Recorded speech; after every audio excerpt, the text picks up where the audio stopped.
भारत में नागकुल और नागों के रहस्य को सुलझाना अत्यंत ही कठिन है। क्या पहले सर्प मानव होते थे या फिर सर्प जातियों के नाम के आधार पर ही मानव की जातियों का निर्माण हुआ? कुछ भी हो, लेकिन ये तो तय है कि सभी नाग प्रजातियां भगवान शिव की भक्त थी। उनका धर्म भी शैव धर्म ही था। वासुकी के उल्लेखनीय कार्य। मित्रों, वासुकी भगवान शिव के परम भक्त थे। माना जाता है कि नाग जाति के लोगों ने ही सबसे पहले शिवलिंग की पूजा का प्रचलन शुरू किया था। वासुकी की भक्ति से प्रसन्न होकर ही भगवान शिव ने उन्हें अपने गणों में शामिल कर लिया था। वासुकी को नागलोक का राजा माना गया है।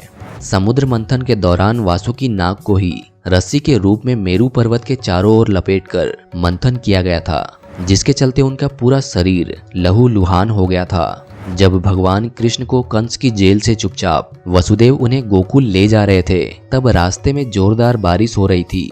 इसी बारिश और यमुना के उफान से वासुकी नाग ने ही श्री कृष्ण की रक्षा की थी।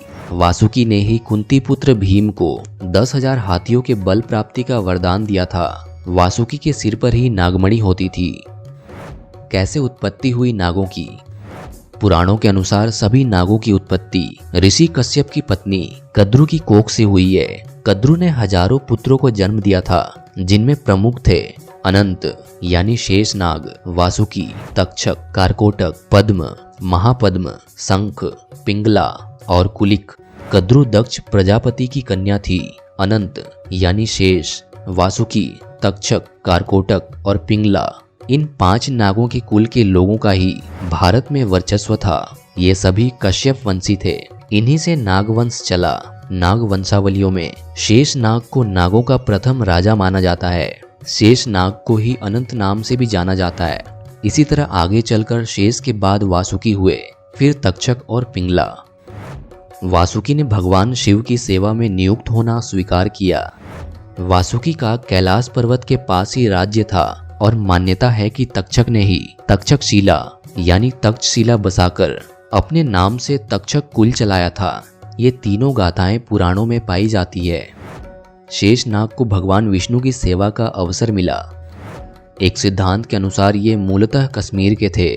कश्मीर का अनंतनाग इलाका इनका गढ़ माना जाता था।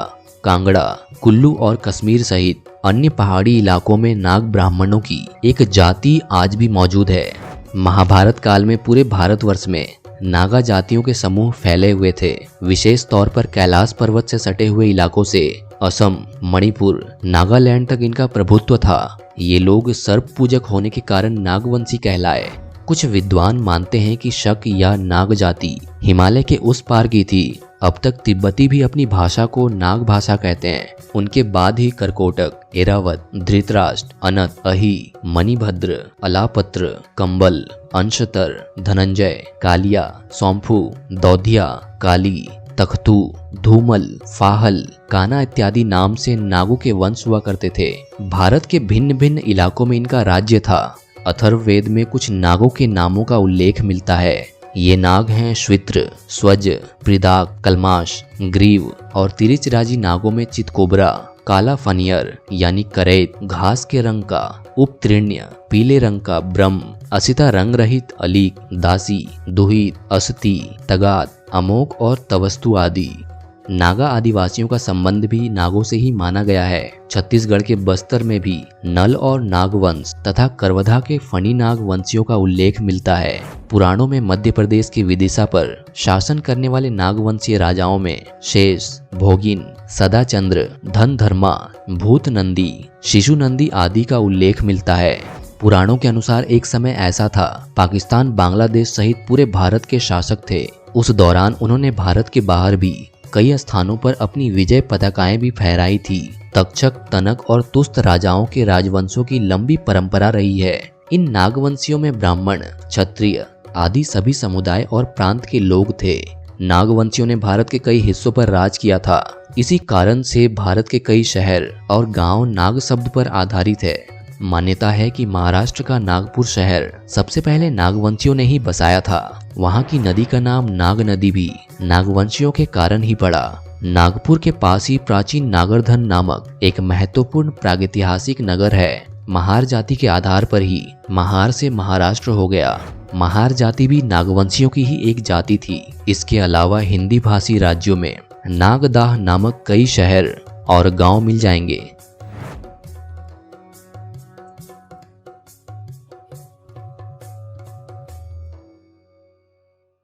दोस्तों वीडियो अच्छी लगी हो तो लाइक ज़रूर करें, अपने दोस्तों के साथ शेयर करें और अगर इसी तरह के धर्म और ज्ञान से संबंधित वीडियोस देखना चाहते हो तो फटाफट से इस चैनल को सब्सक्राइब भी कर लें। मिलते हैं फिर से एक नई वीडियो के साथ, तब तक के लिए धन्यवाद।